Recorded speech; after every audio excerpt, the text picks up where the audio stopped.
په خپل ژوند کې څو خبرې په یاد ولره.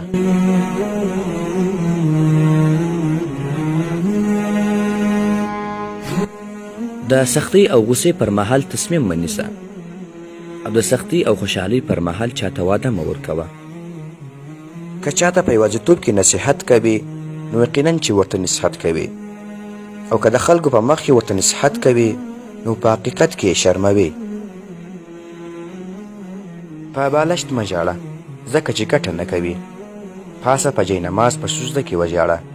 الله جل جلاله به هرومرو سختۍ در باندې اسانه کړي. ستا په غیاب کې له تا نه تر ټولو ستا شدې پاکوونکی ستا اخلاق دی.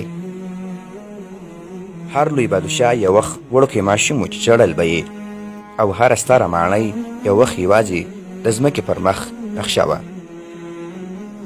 دا مهمه نه ده چې ته نن څوک یې، مهمه دا ده چې سبا ته به ته څوک یې.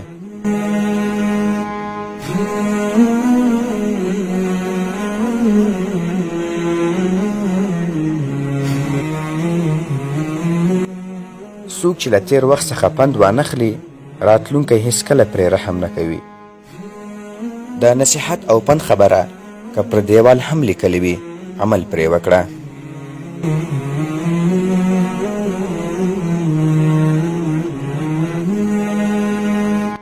نو محترمینو مسلمانانو موږ ستاسو څخه دا هیله لرو چې دا پیغام مخکې هم شیر کړئ تر څو نور مسلمانانو ته دې معلومات وشي، او زموږ پیج درسره لایک او شیر کړئ تر څو دیني معلومات حاصل کړئ.